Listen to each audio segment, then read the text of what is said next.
Yeah. Duke, got that good tea. Let me give me a little water.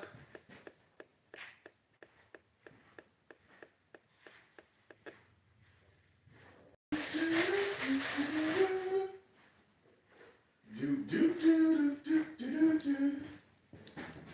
Yeah, peace to my brothers and sisters, all my people in Flint.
Peace. Peace. How y'all doing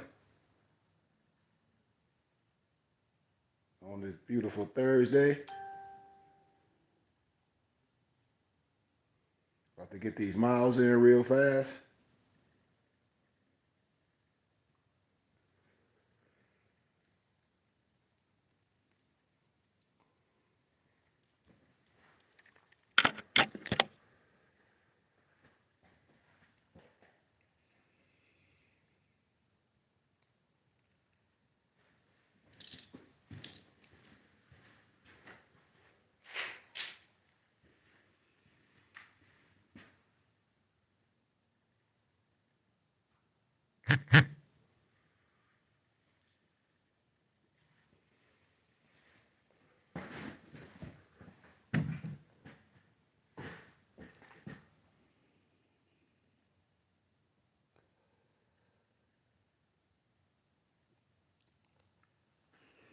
Yep, 170.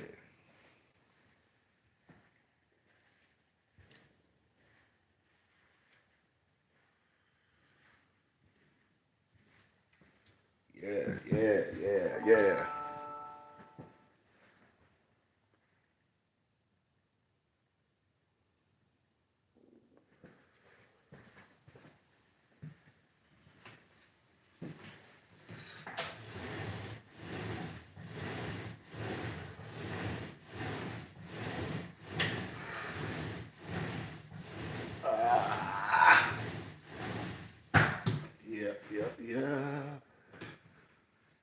Peace.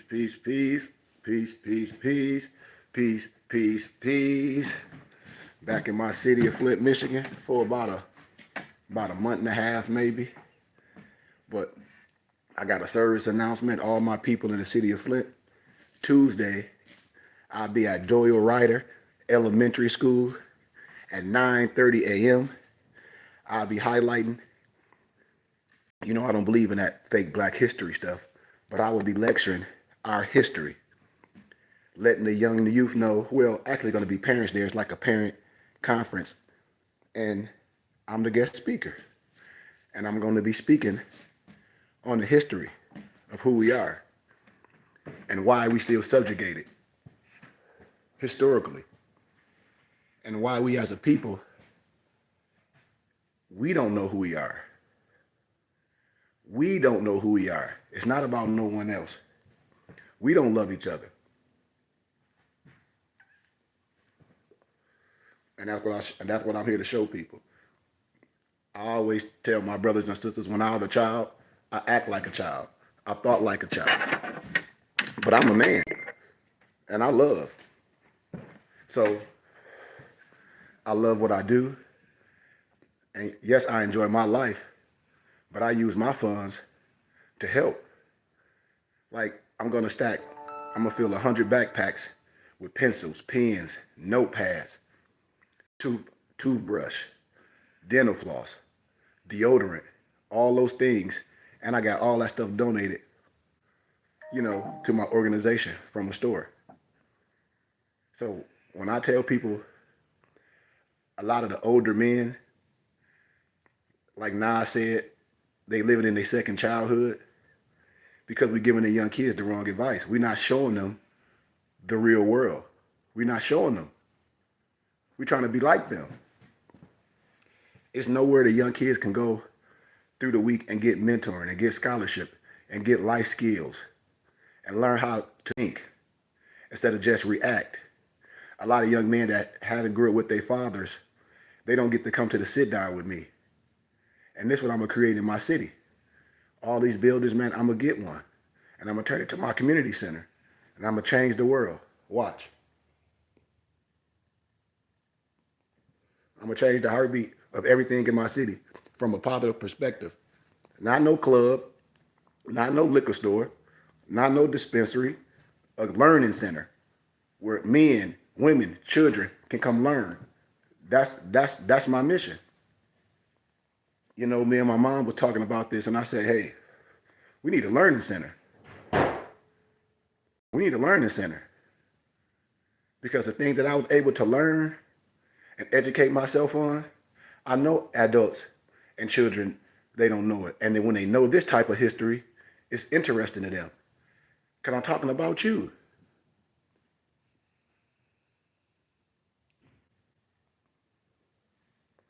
Think about that, y'all. Talk to my brothers and sisters. I said, what's your spiritual life like? Everybody said, oh, I don't believe in this, I don't believe in that. You believe in something. If you don't believe in something, that's what you believe in. Think about it. Think about that, y'all. If you don't believe in something, you believe in something. Right?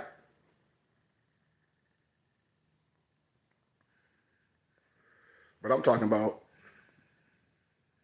resurrecting ourselves as a people, as one people. Not when the individual say, well, I know this, but the people around you don't know. And then it should be important to us. This stuff should be important to us as a people.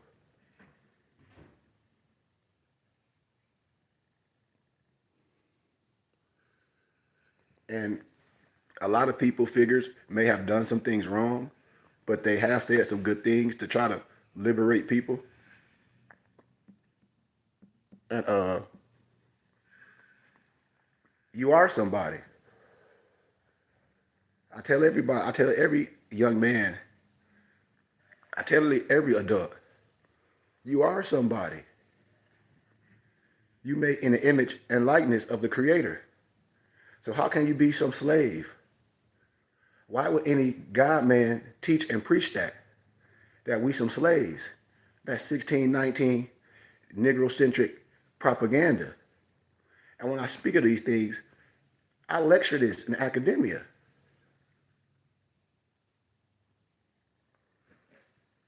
Where we don't know who we are. Hosea 4:6, our people are lost. No, our people are destroyed due to a lack of knowledge. We don't know who we are. We don't know who we are. And so everything about something that was created was given to you. And a lot of people stuck on this thing called civil rights. I always talk about human rights. Civil rights is for those slaves and that lack of knowing, and that's a starting point. But the finishing point, the illumination of this is human rights.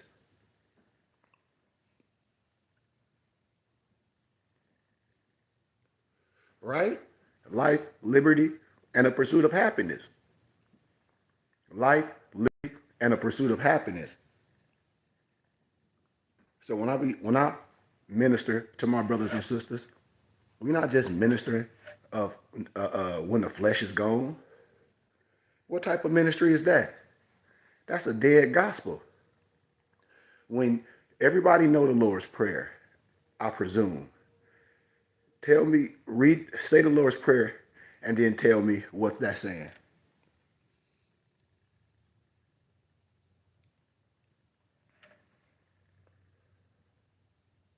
You say you want the same thing on earth as it is in heaven.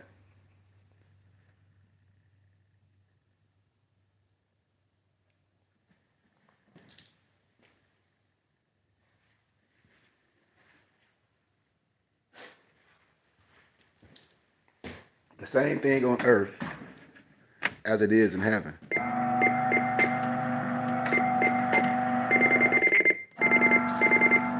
Let me get this thing started. So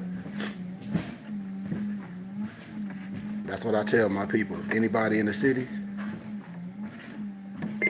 and you an adult, you're not doing nothing Tuesday, 9:30, come to do a rider. I'm not gonna be too long. But when I tell people, like, I live in Arizona and I'm from Flint, Michigan, from the hood. Grew up with my mom and pops just like a lot of other people. And I tell all my brothers and sisters, we wasn't raised to be no thugs and no gangsters. No way. And most of us really wasn't that just because we grew up in the hood. Most of the people, parents, I won't say all, but they grew up in the church. You have pictures when you was young doing church activities. So I always tell my people that I said, man, most of our parents were Christians. They did go to church. And what young person want to be a gangster and a thug? Come out there and want to say that's what you want to do? No. No way possible. So I always talk about the image and what need to be shown to our young brothers, because I know why a lot of people, middle age and younger, they don't go to church, and for good reasons. For good reasons. But at the same time, when I tell my young men and women, once you learn what this is all about, you will see that you are spiritual from the womb. You will see this is a part of you. When I started talking about complete fifth, your nationality, your spirituality, that was stripped from you from slavery, per se. Those are the 2/5 that you need. And so when you have a clear understanding, it's so important. So when I speak on the context of reparations, and I always, when I ask a panel of brothers and sisters that's not operating on feelings, because I give all the information, I say, is black an adjective? Yes. So we could talk about a black phone case. I use the analogy of this shirt I got on. This is a black sweatshirt, right? So black is just describing the hue or the color of this sweatshirt. Say if I had on a red sweatshirt, you would say, I have on a red sweatshirt. So I don't say I have on a black. I don't say I have on a red. You might say I have on a sweatshirt, no matter what color it is. But when you say I have a black sweatshirt or a red sweatshirt, it's describing the hue of that sweatshirt. You see? So when you look in the 15 Geneva Bible, and it says, can a leopard change its spots? The same way a blackamoor can't change its color. I'm paraphrasing, but that's in the 1599 Geneva Bible. So then I speak about words that's synonymous to slavery. Like when I talk about ethnicity and race per se. So a lot of things is Latin. A lot of legal terminology ourselves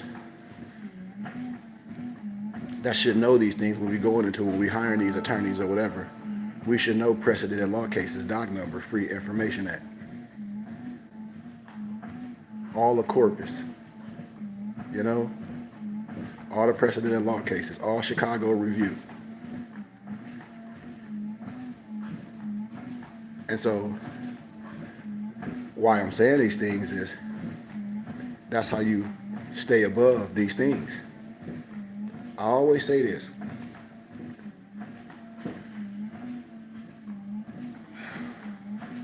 If reparations is tied to people, a people,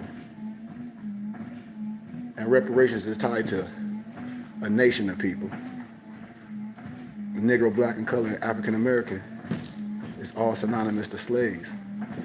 And pertaining to ethnicity is civilito mortis. That's Latin for dead in the eyes of the law.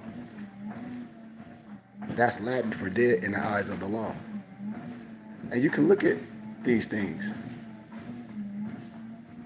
And like I tell people, if you ever heard of the Dred Scott law or the Dred Scott case per se, you can go back and watch, I think it was Jeopardy. And one of the questions was the law that Negro, Blacks, African Americans don't have no rights, whether free or slave, that the misnomer white men have to abide to. And the lady answered it, bing, Dred Scott. And so it has to be some things that we have to understand. No matter if you in a fraternity, no matter if you are whatever you profess, Hebrew Israelite, no matter if you're a Muslim, a Mason, a Christian, or operate under the Moorish science, Islam, whatever. When it comes to this especial topic, I can't say with my heart that everybody is that ignorant to these facts, to these lawful facts. Like, we can talk about reparations till we blue in the face. You can hire all the attorneys that you want. And the only thing that's going to happen is those attorneys are going to get paid. Because the Negro, Black, the Colored, the African American, which is synonymous to slaves, would never get any reparations. The only reparations that's going to be paid is to that entity that created that slave. And the presidents was written Negro, Blacks, and Colored in their chattel.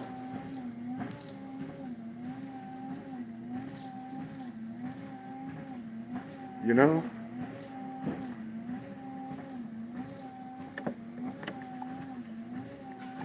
Isn't that ironic? Isn't that ironic? I need a husband. And so it just be kind of ironic to me what we push, and we don't have this discussion. And I say, well, if you believe and if you're down with reparations and all this, where it's only one fight that can be fought. And the fight is not talking about other individuals. When you hear a lot of people so caught up in when they talk about the $5 Indians. And then I start asking my brothers and sisters specific questions. I say, okay, well, if that's what they're doing, and they are so-called $5 Indians, what's stopping you?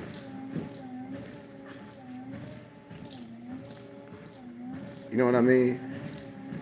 What's stopping you from proclaiming, declaring, and having due process? What's stopping you from seeking that group out, that especial group, and learning and studying and not having to change nothing, but have a clear understanding of who you are? Peace, Brian.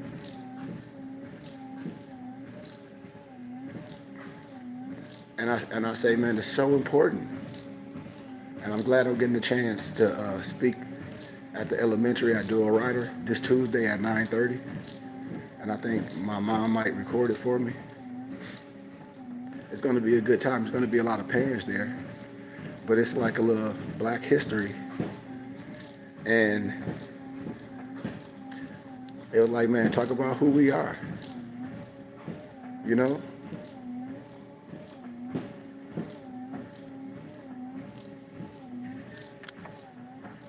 It's going to be a good one. It's going to be a good introduction to a group of people that may not have known what I'm saying.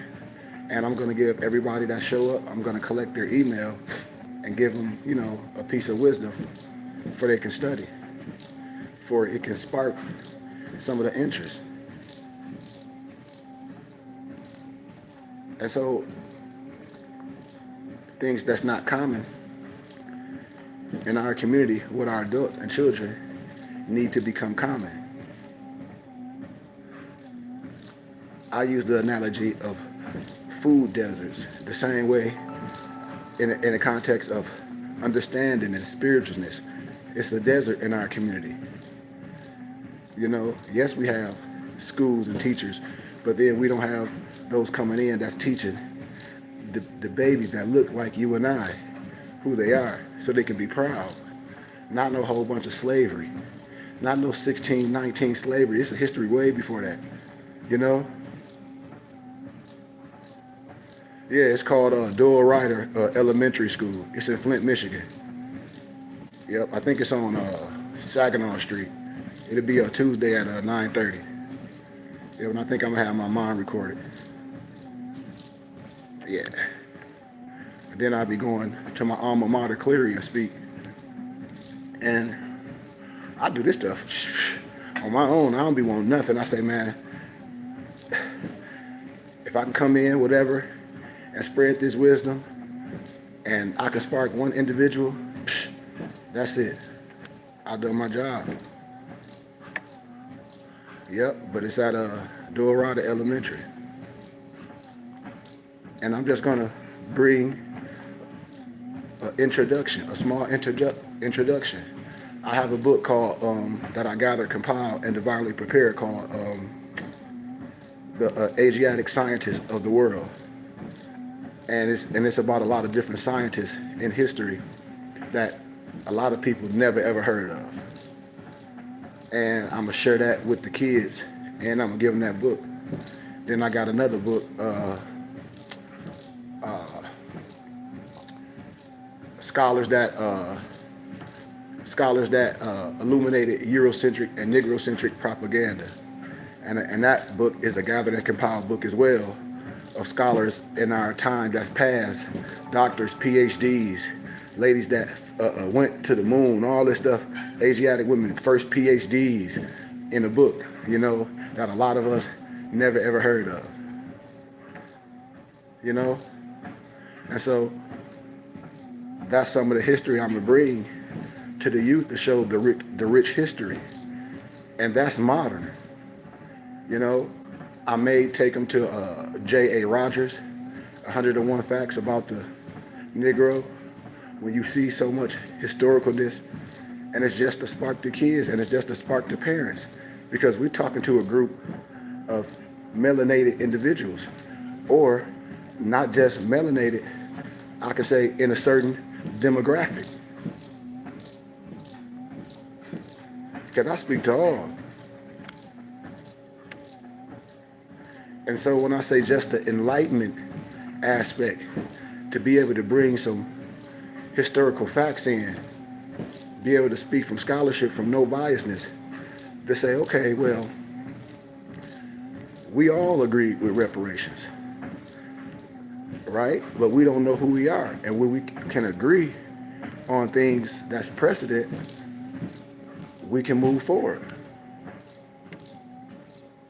Without no prejudice, without no biasness, without no hate, without no slander. I always tell people there's one nationality and many cultures. You can go to your city hall right now, if it's a real Moore Sign Temple in your city, or you can just pull it up. You can go ask the mayor, what were Negroes called before the Civil War on paper? To be a people, Moors. I can show you the Declaration Proclamation all the way from 1985 in Atlanta, and this is modern, all the way to 2012. So I just don't understand why people hate that so much.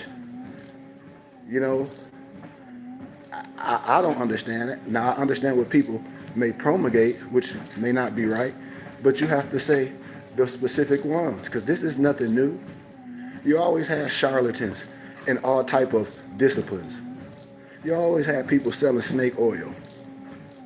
You know, you always have those people acting like they got some magic potion or some buy this and buy that. Remember you had Cleo on BT late night? Calm me down. And then you had Carney Wilson. He used to be like, and God, ain't nothing changed. It just went to social media. But things that you would teach your child, you would want other people to promulgate. This is what I'm saying. These things, when you're dealing with a group of people, you're not going to be leading nobody in no burning house. And I think this is needed. Like for instance, when I was going to GCU getting my dual master's degree, and when I was going to Cleary getting my undergrad, I was they had like the satellite school at my community college, and I was working there. But the thing is, when I graduated, I started lecturing at the schools. I'm talking about with the students, because the student union, they have funds, and they able to pay lecturers to come in. Y'all don't remember when Muhammad Ali was banned from boxing? Where was he going? Y'all don't remember where he was going to speak?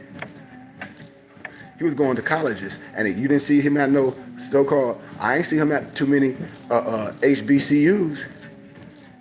Not from my record. I ain't saying he might not have been to a few, but the majority, I saw him at these other universities. And so the things that I be talking about that's common in my field, a lot of times I say to dude, this is nothing new. These are the things that's talked about. And so what I'm saying, I try to bring this back to my people. And we can put things on. We can have round tables. Yes, Brian, to be the colleges, yes, we can have the round tables. It's just like when the so-called pandemic came, everybody was unprepared. I said, man, if they knew what they was doing, I said, man, all the work can be done on the iPad. Everything can be done on Zoom. It can be done in like quarters. Everything can be done so systematic. The same way with us adults. But it's just like when I use words that have, more meanings in certain contexts, like the museum.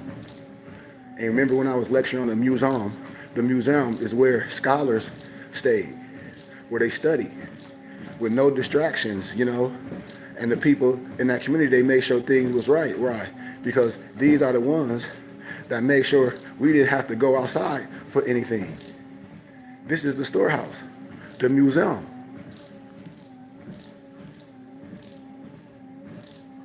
And so the ones that go and seek that wisdom, and that's anointed and consecrated, that's from you. That'll give you everything for you can know, because you don't know by just listening to me. What I give you is something to compare to. But nothing that I gave anyone, especially if they're going to school for religious studies or business or civics, any student that I help graduate, I bet you they say they never had a problem. And I bet you they say when they start studying with me, especially the students that's going for religious studies at GCU, their professor was like asking them who they study with. Because the source and information, it trumps what they have at the universities with the online libraries. Because it has to be peer reviewed. It can't be based on how you feel. So when I talk about the ones that go seek the wisdom and come bring it back for our people, this is what I try to do collectively for us. You know, and I tell people I'm not here on social media as no influencer. What I what I'm telling people, if this can go on like this, if people really want to do something and they serious, you can see something beautiful happening. You can be a part of something that's beautiful in the flesh, that you can travel to, that you can be proud of, that you can say, man, like, hell, our Temple of School have a full functioning library, a full functioning computer lab, a damn gym, a computer lab, you know? Man, I need a hug. I don't know why that keep doing that. Let me see something. Hold on 1 second. Yeah, give me a little problem. My boy said that's crazy. I know, it always do that. It always do that for some strange reason.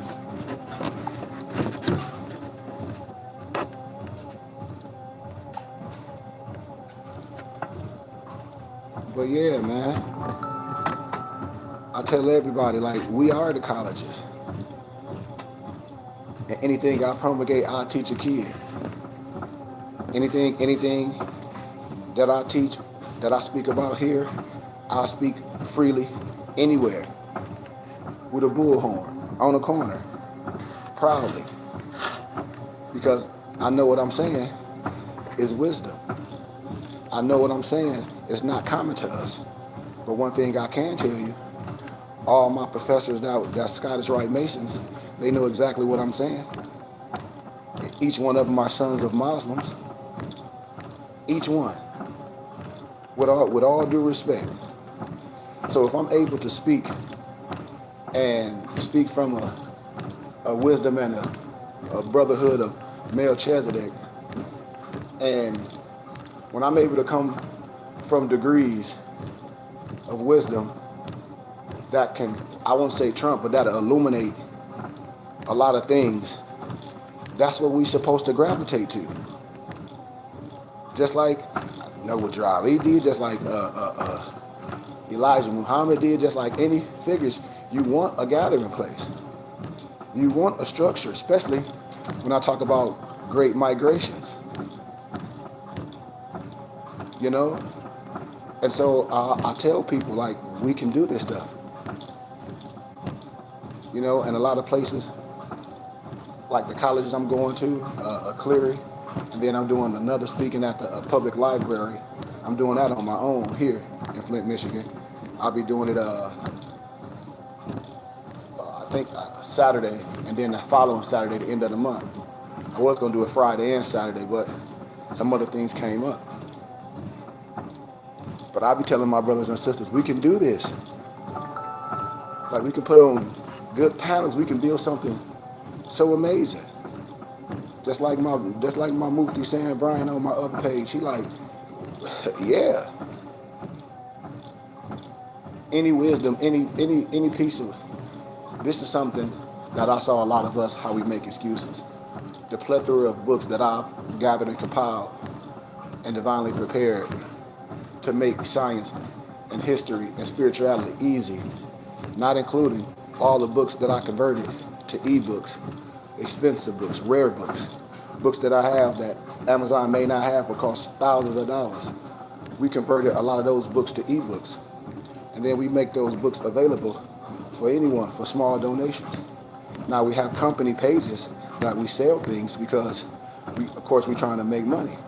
And so we said, hey, if we're trying to make money, we want to maybe provide products that people into. The ironic thing that came upon that is a lot of the college students knew what I was doing when I was there. And so when I be on social media a lot of times, you know, some of them jump on there and they email me, hey man, you should have another media set up with Jeff that we can get on and we'll support you. And so that's why I be having like 4 systems up. And one of them be students from GCU and other places I met. And The ironic thing is, it's what I tell my brothers and sisters. They are the ones that's purchasing all these books.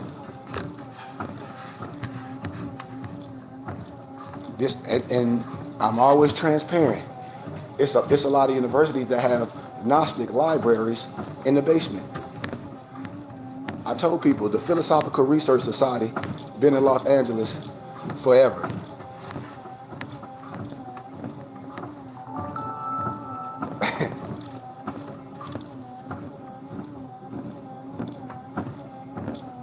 And lectures, every so often there'll be lectures on specific topics. Lecturers like myself and others, you get to go there and speak on certain things. But I also used to go on campus on Wednesdays, and I'm starting to do that again, but after I finish my travels. And it'd be packed with students. And I go through, like I'm talking to y'all, I might have a specific topic that I'm speaking on. But right after, it's like, are you going to go through some books that we can get? And every time, I go through a book list, and everyone purchased books. And then the beautiful thing, part of my ministry, it's like a donation. I'm able to give all those students tax-exempt receipts. So now when they're studying, no matter what craft it is, if you have light, you're able to broaden your intellectual and your linguistics and your understanding. Why? Based off the information that's been illuminated to you. You will have an aha moment. And you will be able to use the understanding and the research and be able to speak on these things. Why things was taken out. What certain words mean. To cross-reference the fact that you stating. All these specific things and these topics. Lexicons. All these things to understand these things. Understand the Gnostic when it's talking about analogy, parable, and symbology. All these facets of law. Because it's all different types of law. Criminal law. Traffic law. Indigenous people law and policy. So it's all criminal law. So it's so much that need to be spoke on from a lawful perspective, because law governs all events. And this is all I'm saying, and I tell people, what we're trying to do is make things that's not popular in our community popular. If we say we scholars, we educated, we this, and we were the this of the world, well, what happened? Because if we were all that, then I'm here to say we digress. If we were all that, and we're not into it like it was back then, and everybody say they got it going on, well, from that viewpoint, I can say we digressed.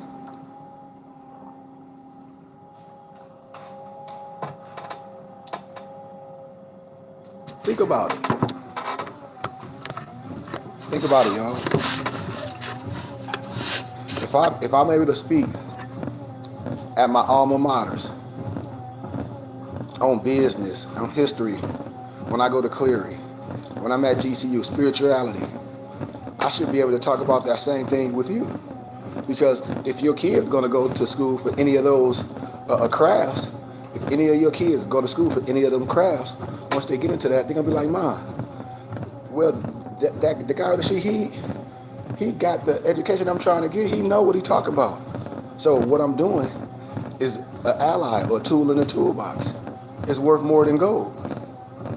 Just imagine when your kid getting ready to go to college and they have to write an APA format and they don't know what it is, but they already know, dealing with me. And they know how to do peer-reviewed scholarly research. And they know how to do annotated bibliographies. We ain't writing no elementary, middle school, high school, MLA style. No. Library is going to already be extensive.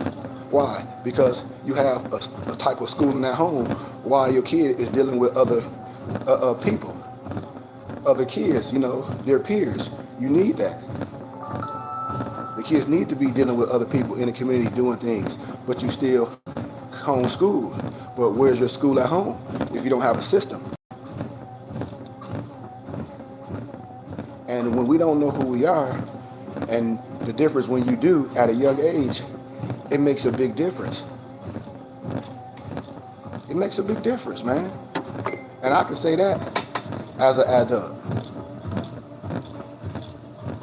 So if these things that I speak about is not common, and everything I'm saying you can research and be like, damn, that's facts. That's factual. And it's pertaining to you, and this is what you're into, I think we should get into it a little more and to see how far we can go. Because I know, I'm telling you, when the heart is pure, it's just a matter of time. I'm telling you, I know this. That's why when I tell people, I say, hey man, you'd rather get bought out and give up on your dream and give up on your people for $1. I ain't at that level yet. I feel I'm intelligent enough to do a lot of endeavors and do a lot of things that I'm doing. I might have to do 10, 20 things to do the things that I do. I'm cool with that. That's why I grind so hard. That's why I work out so much. That's why I do the things I do. So I can be able to do this. You know? And the information that I bring to my people, we're not going to allow no charlatan to be able to sit next to us that may put on a suit or a jacket or a watch. That doesn't mean you have wisdom. Just like if a person put on a fez and a turban and they're not right before they put it on, it's meaningless. It's all meaningless.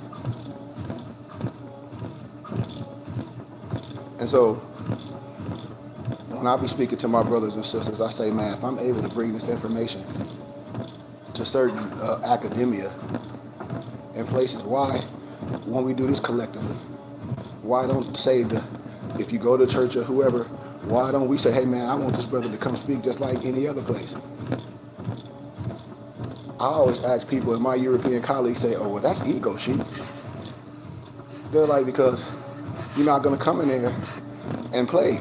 I don't disrespect nothing. I say, if you say this and I show you the scriptures, when you talk about you're going to come back and all this, and I say, well, what the Bible says. I broke it down yesterday. I don't care if you say you're a New Testament preacher, Old Testament preacher, that's meaningless to me. In the biblical scripture, it says there's qualifications to be a pastor, a minister, a rabbi, whatever you want to call it. And please, and no disrespect to people that go to seminary, but I hear you.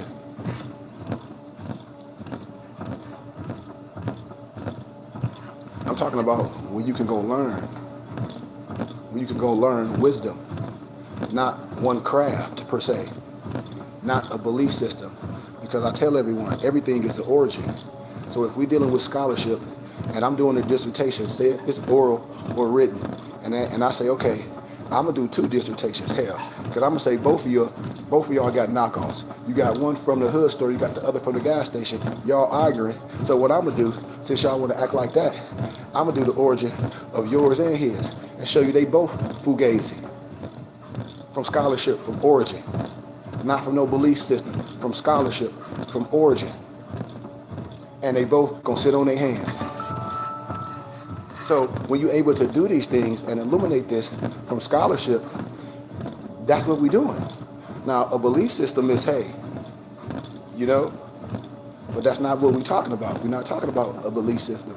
We're talking about a pattern. And then we're talking about things that you say is real and historical. So if we're gonna talk about something that's real and historical, instead of hearsay and she say per se, we're gonna have to deal with the facts. We're gonna have to deal with the time period. We're gonna have to deal with the dispensation. We're gonna have to deal with how things was written, all that work that need to be done.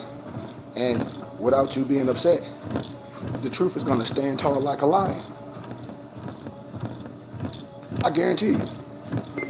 And we all should, and that's how we should walk out the house in hand, jointly. Especially our brothers and sisters that understand the Moorish concept.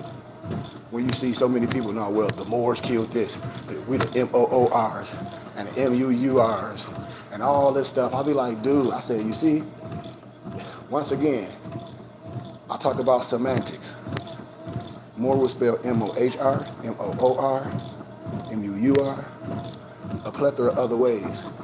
But when we play set tripping, when we play Crips and Bloods, and we let people do this and say, well, these people did this and the Africans did this, Now, when we get historical, when everybody say Africa was named after the European, and I lecture that and show that it wasn't, I say, dude, the Congo was under the Belgium. Leopold used the feds on those Africans to do what? Slaughter them people. Research what I'm saying. And the whole assassination of Patrice Lumumba. The assassination of Patrice Lumumba was done by Belgium. Now, I always tell people, of course, nothing can be done without your own people doing it. His own people, crossed him. But what I'm telling people, man, this stuff happened all through history. Don't get your panties ruffled up. Just get with the history and move on. And Leopold used the feds as part of their army uniform. But now, let's go to another part of history. I'm going to give you two figures. Leopold used the damn, not Leopold, but Mussolini, his regiment were like the toppy as well. Hitler's did too. Why? Because a lot of them study Islam. Research what I'm saying. They study that type of Islam.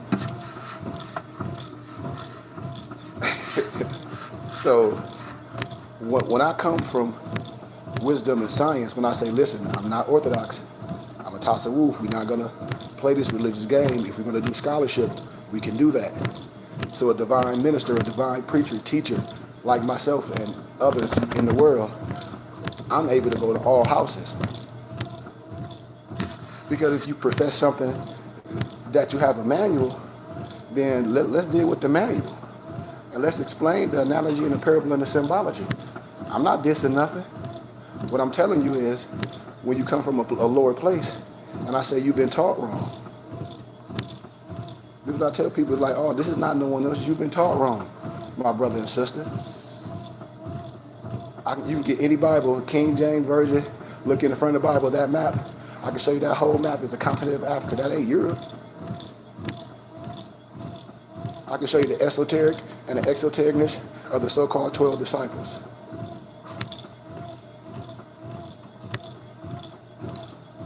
And then when we deal with who we are as a people, which is our 2/5, because I'm talking about our nationality and our spirituality, I'm talking about both of them at the same time. If you listen to what I'm saying, those are the 2/5 that was taken from misnomer black people during slavery. I'm not dissing no one's religion. I'm saying if you understand what you're talking about, then we have to come to the same place. If you don't understand, then whatever.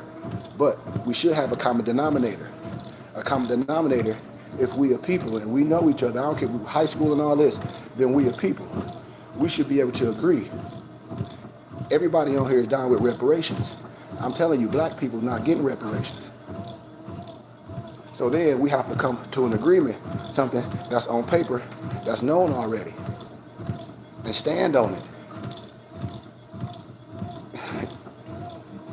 I always give people lawful things. I tell anybody, look at the Declaration of Human Rights, Article 15.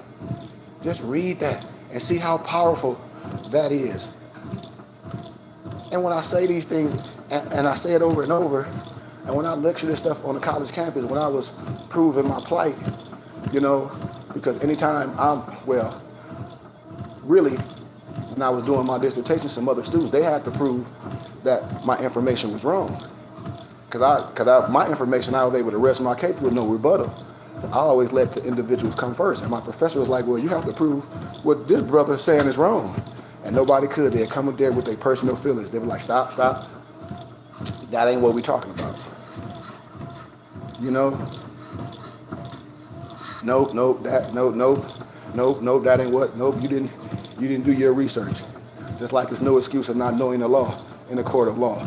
You came in here unprepared. You could have came in here and came in the chamber and said, you know what, due to the information that we have found, we don't want to waste no time, we don't want to embarrass the court, blah, blah, blah. We've discovered X, Y, Z.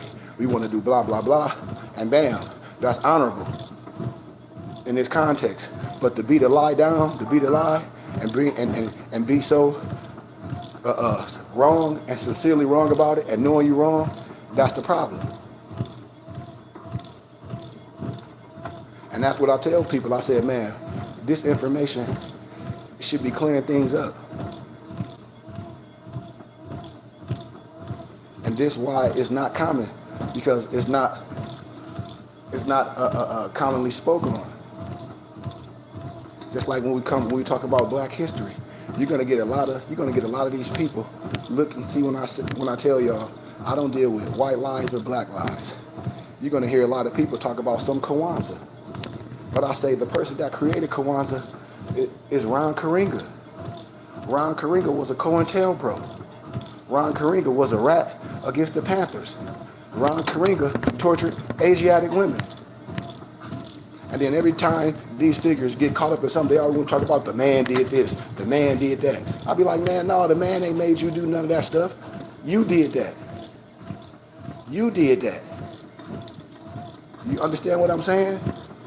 And so, would I be talking about things that say, well, if you're going to talk about this and say this is a white lie, and then you're going to replace a white lie with a black lie, you're just as guilty. You're just as guilty. And so until we're able to come with some historicalness, some things that happen in the world, like even when I did a lecture with Thomas Jefferson Quran, and everybody was like, what, Thomas Jefferson got a Quran? I said, yeah. Thomas Jefferson got a Quran. For real? When I broke down what's in the Thomas Jefferson Quran, when I show you how they call you a Corsica, a pirate, you know, a Berber, from the halls of Montezuma, that's about, you know what I'm talking about? Like, this stuff is precedent. It's history showing these things. And it has to be illuminated. And that's all I'll be telling people. I said, listen, man, young brothers and sisters, yes, we get our basic schooling from academia. But then just like the European Jews, they have their Jewish schools and all that. We need that. We need that in the summer when the kids out of summer, they just ain't at home playing the video game. And you can bring them to the temple from this time to this time. And they active. And they learning. And they have a structure. We need this, man. We need a real learning center that people can say, hey, man, when we work, this brother did this and it happened. Because it can happen. We're not taking from nothing. You know, I have a whole team, especially in my city, a whole team of volunteers. And I know how to solicit the college students. Why? Because that's what I used to do. I used to know, when I had my building in Arizona, when I first moved out there, I had a building. And so I always went to the college students that needed work study. They was allowed to come to my building. I used to have martial arts, a couple other things going on. They used to come there, learn, sit down, do their homework, blah, they split, and be out. We had workouts, so it was like a win-win. And I was able to sign their work study, so they'll be able to get their work study check every 2 weeks. I know how to have the seniors in the grandparent program volunteer. Looking for something? Oh, my dad.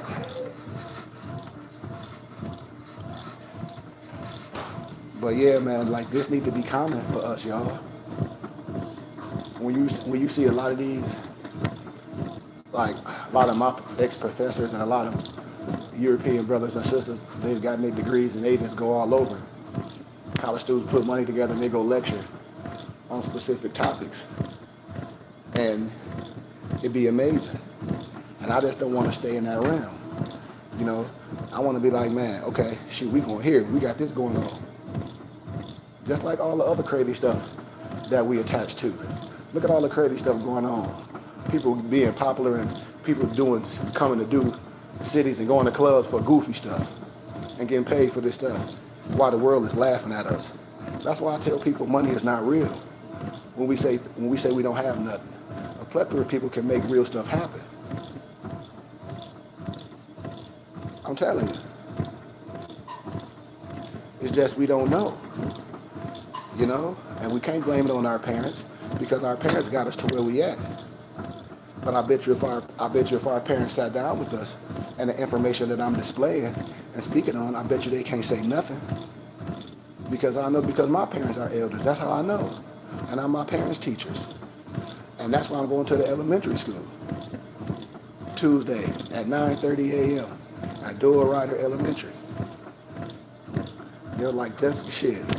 Since it's misnumbered Black History, hell, tell us why we lacking. And I say, well, we lacking because we don't know who we are. Hosea 4:6. My people are destroyed due to what? A lack of knowledge of what? Who you are and your God essence. That's your divine creed and nationality. That's the 2/5 that was taken from you from misnomer slavery. As a whole, it's so much that needs to be illuminated on a specific topic that, man, we can just put a circle and then have so many umbrellas off of it and so many rays off of it.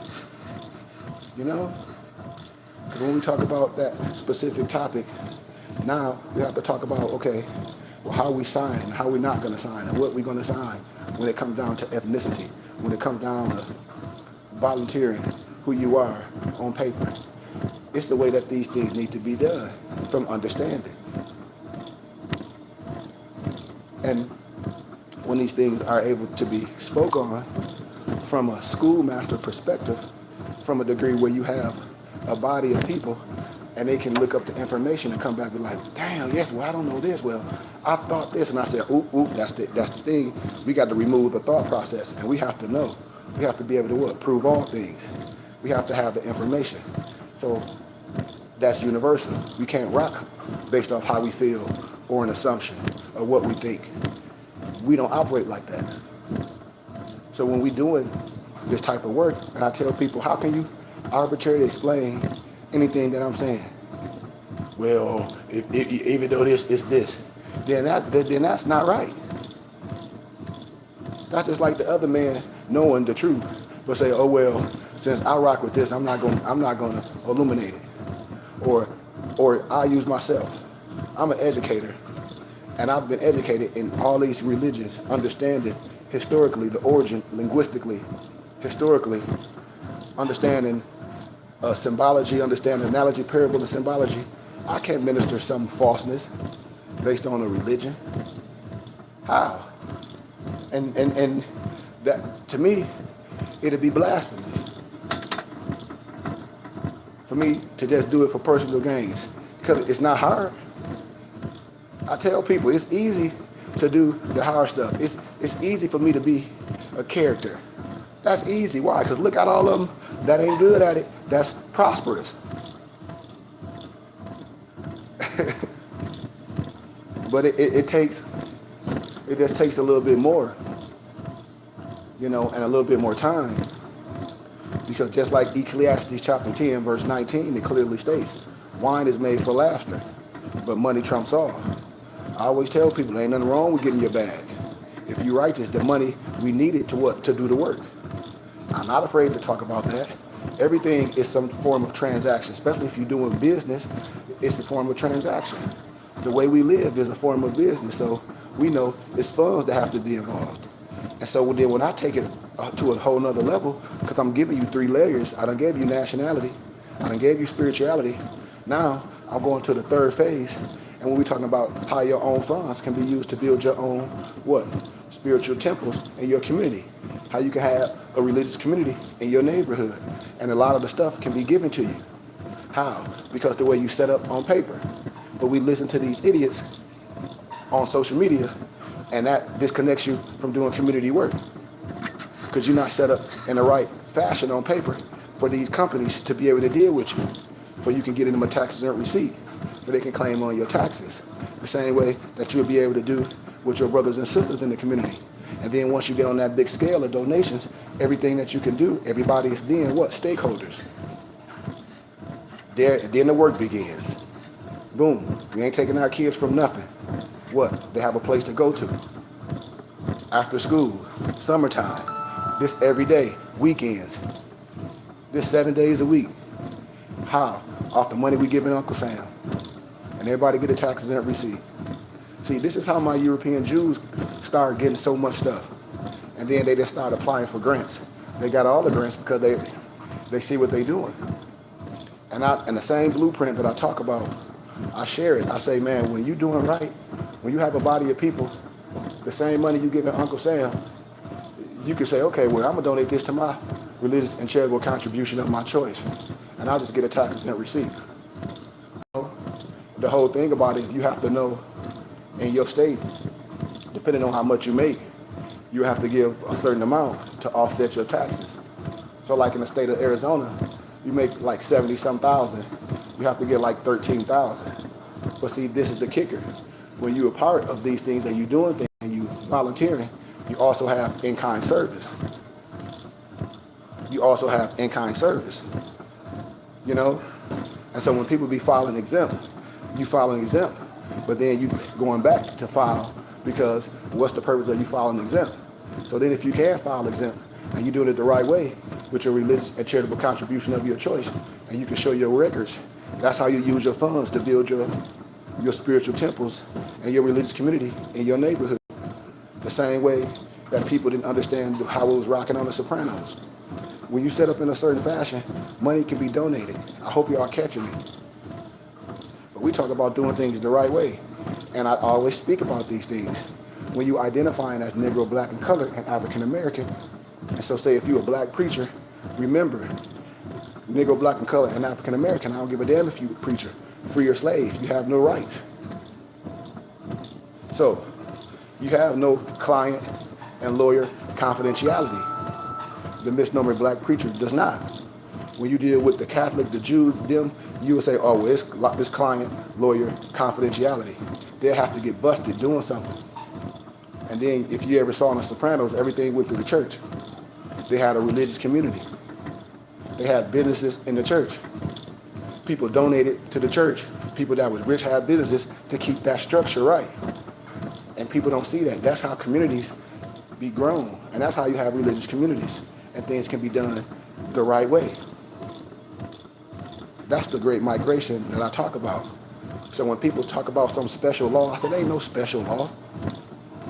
I said, this is just a pattern. And you don't see the pattern. I'm exhuming the pattern. So when I use reference of others, religious sets like the Amish, you know, they don't participate in nothing like that because they don't have to. If they willing, if they be a willing obligor, then that's on them.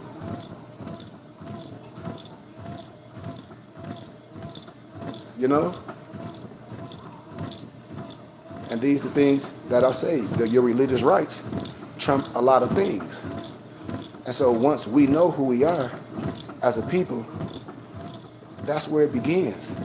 Because it's not about no one else. It's not about trying to prove who someone else is. Like, oh, this man and this, and you don't know who you are. You put so much energy in trying to discover who someone is. They see, this person was young. No, but who are you, my brother and sister? Why would you put on this negative connotation or denotation of slavery or Negro? And the Creator didn't make slaves. We made in the image of the Creator. So I'm not saying it wasn't a group of people or a small group of people in history. And even the transatlantic slave trade, when I talk about from a historical perspective, it didn't happen like that.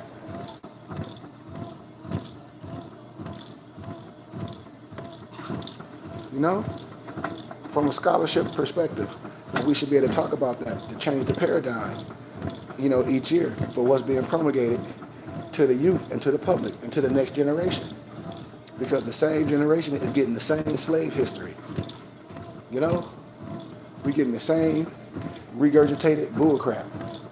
None of the things that make sense. None of the things that's really making a difference. And everybody done got paid for these campaigns. The Black Lives Matter, I told people that was a setup from day one. I told people, me and my professors was talking about it. They were like, oh, they definitely won't have a conversation with you. And my professor was like, it'll take you only 10 minutes. Like, we playing a game. And the people that's in the game, if you melanated, you know what the game is. Why? Because you're going to get paid regardless if you win or lose. You got to know what I'm saying. How can't you? That's what I'll be telling them. I said, man, these lawyers that's under the British Annotated Registry, no matter if they civil rights attorneys, X, Y, Z, but when we're talking about law and policy in this specific field, if they really cared about this, what I'm saying, They would have came with this precedent in law. They would have came with this perspective. That's why I tell you it's a game. The civil rights thing is a game. No one's going to get reparations. No one. I don't care if Ben Crump sit on here and profess I said Ben Crump. That's cap. With all due respect. Yes, you got a good record at winning certain cases when things happen to people with police and XYZ. But in this manifestation, dude, that ain't happening. The Negro will lose when you identifying as Negro, black, and colored and African American in the realm of reparations. You will lose with flying colors. I guarantee you. And if anybody come on here and say, well, this and that and the other, I say then there's something wrong with you. I say clearly it's something wrong with you. Because you can't even explain that from a civic understanding, from scholarship with love, what you're saying make any common sense or any historical sense. It makes none. It makes none, and everybody know that. And this is not being talked about or illuminated from a young age, to where when we get to this point, we'll be on another fight. Even with that 14th Amendment bull crap. I say, well, what's the 13th Amendment? If the 13th Amendment freed Negroes and all this, what's the use for the 14th, the 15th, all those other amendments? All those Reconstruction amendments, what's the purpose? You never thought about that, have you? I know, because no one speaks on it. Because when you look at the players at the table, it's like a Scooby-Doo movie.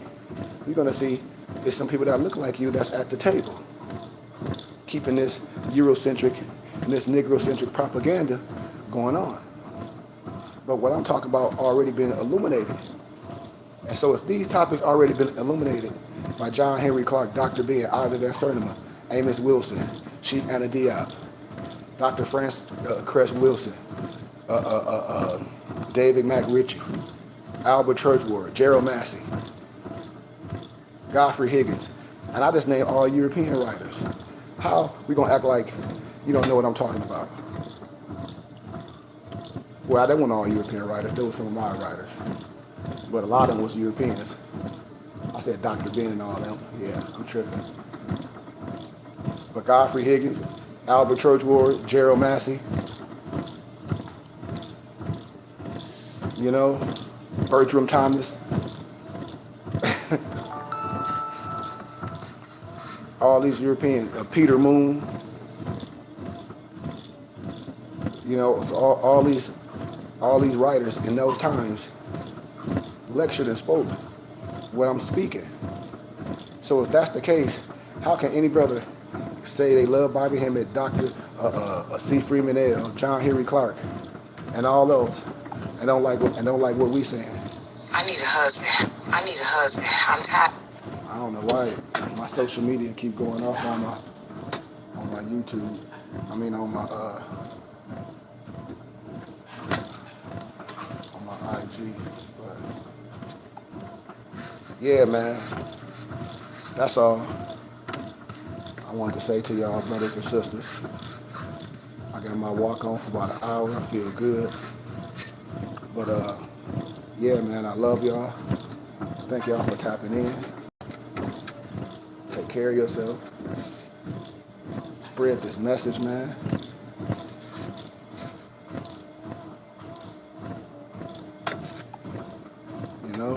With your family, subscribe to my YouTube channel, Burning Bush Tabernacle Zion Temple of School. Just thank all y'all, man, for listening to me for this little bit of time, because I just share some things that's dear to my heart. And I hope we get attentive and tap in and spread this message, man, and spread this movement. But I love y'all, man. Peace. Peace.